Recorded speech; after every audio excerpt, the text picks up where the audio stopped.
Anyways, I am let's get to the football.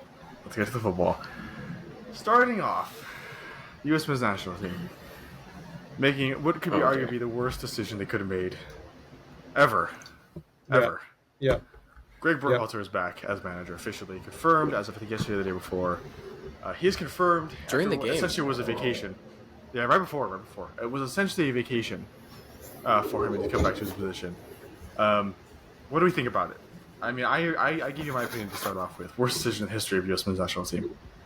But give me your thoughts. It's just it is. If that's a little strong. If you can tell me a decision that was worse, go ahead. I agree it's a bad decision. I don't know if it's the worst in MLS history, or MLS USMNT. Yeah, men's national team history. It's everywhere today.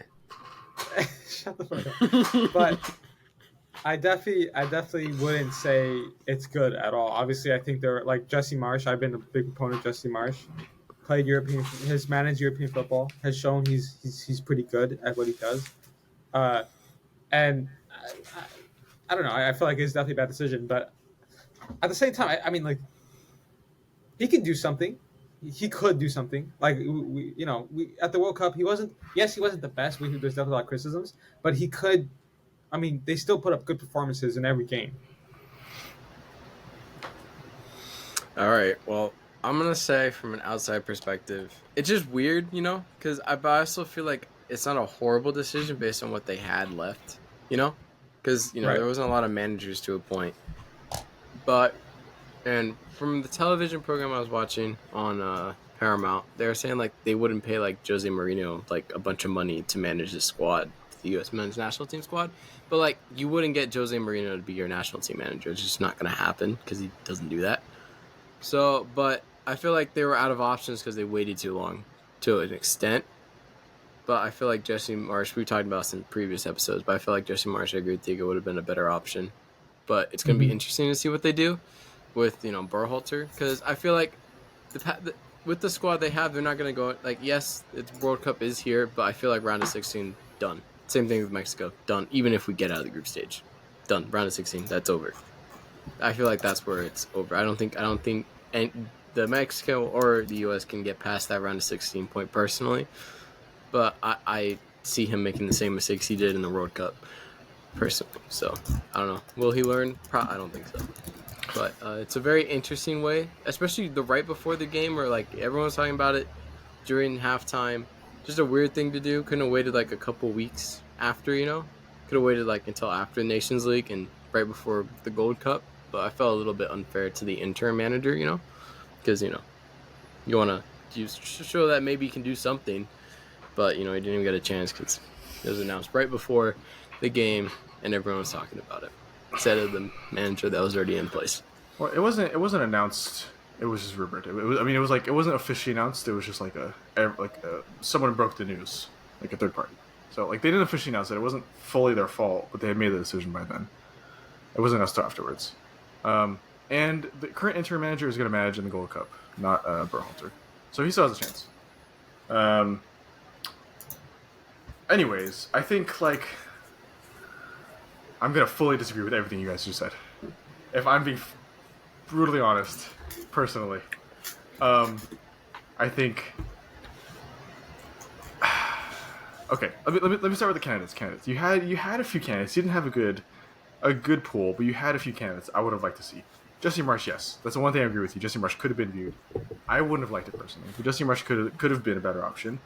You had Patrick Vieira. I would have liked to see Patrick Vieira do something. He was pretty decent with Crystal Palace until the very end. I would say a little bit of unluckiness towards the end. A really hard schedule.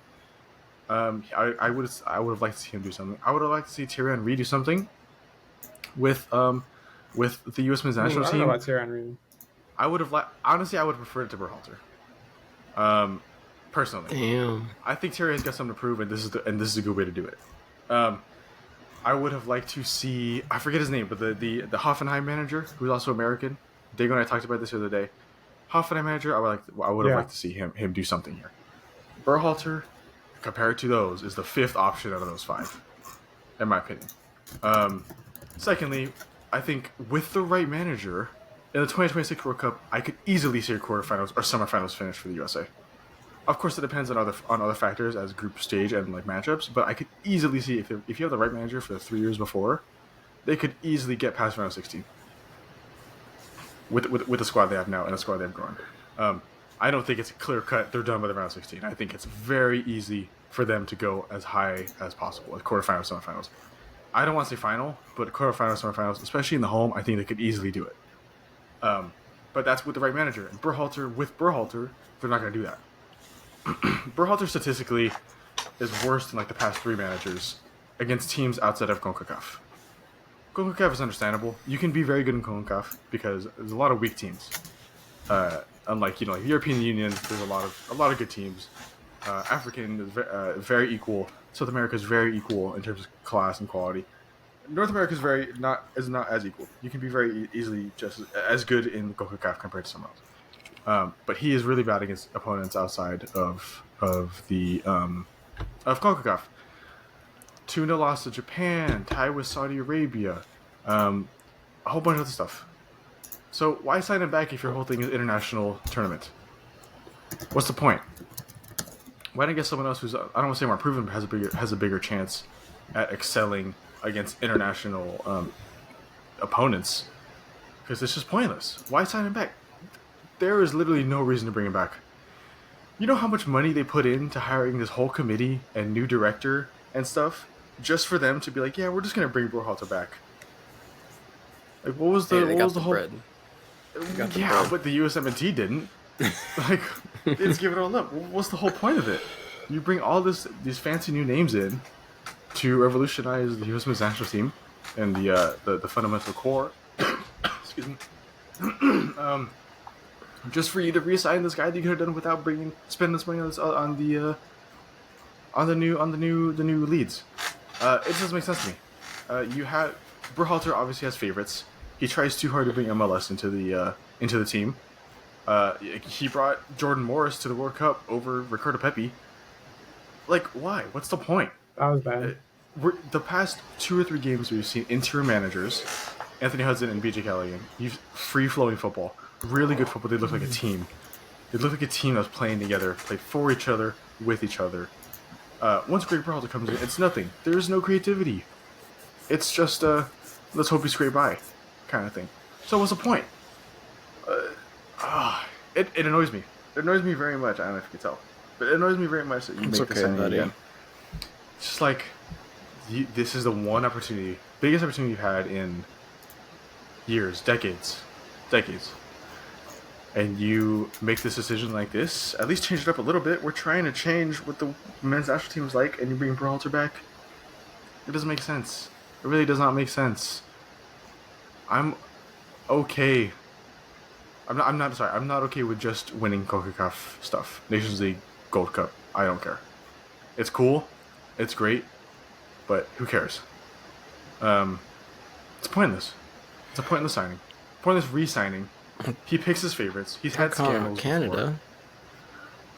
Canada? You said Nations League stuff. You haven't won the Nations League yet. You got to play Canada. We won the last one. They won the last Nations League. Yeah, but come on, gotta worry about Canada. That's my whole point, though. I don't give a damn. Like, who cares? That's the whole point. Is I want to perform in Copa America. I want to perform in the World Cup.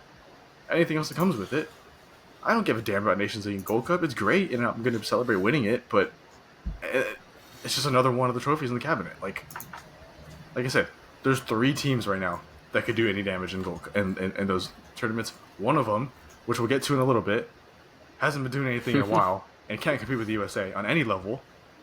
2 hasn't reached their full potential yet, and still has a little bit to go before that. It's just USA. It's USA, Canada, Mexico, but the USA's on top of it. So, like, who cares? There's no point. There's no point. I need improvement. There's not improvement.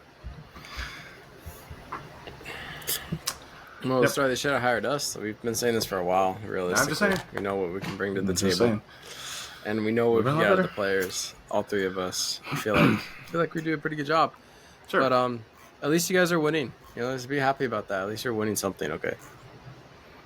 I could be beating some 6-year-olds in basketball. I wouldn't be that happy about it. Like, it doesn't make that much of a difference. Okay. If I was playing against 25 players, that was Damn. okay. All right. All right. Calling Mexico 6-year-olds? That's crazy. No, bro. I'm not calling Mexico 6-year-olds. I'm just saying CONCACAF is You're very. calling the level of opponents. the- Yeah. So and it's Mexico's low, it's in that, very low. and therefore you're calling Yeah. them 6-year-olds. Okay, I did. They're not. Good just teamwork, Diego. the USA is in a the corner. the US. I'm not mad at admitting it. The USA is a level above everyone else right now. So who cares? Like, there's no competition. Let us face the bigger teams. Then it's something. But what I shouldn't be scared to face them. I should We be like, get okay, your we have a shot chance. next year. I know, but that's what I mean, though. Like, even if we have the shot, like, I don't trust Berhalter to do anything because he doesn't have a good track record of doing anything. Other We'll see. managers would We'll have. see. Well, We have seen the World Cup. Unproven. We have seen. I know, we but we like, have seen him do it's stuff. like That's the thing. And friendlies and stuff. Like, he can't win against outside of CONCACAF. So why resign him? well, you used If that's our Japan, whole but thing. Japan's solid. Saudi Arabia, 0-0. Okay, well that's Like, a different story. We can't score. We can't even score in friendlies against outside of CONCACAF. So then, what's the point of like resigning him? If our whole thing is international against international opponents, what's the why bring him back? I needed that. Elijah had a been lot thinking of about us. this He's for a been while, waiting dude. for this moment since I was Friday. gonna record. I Since was gonna record Friday. a few days ago, but I No, had to Thursday. move out.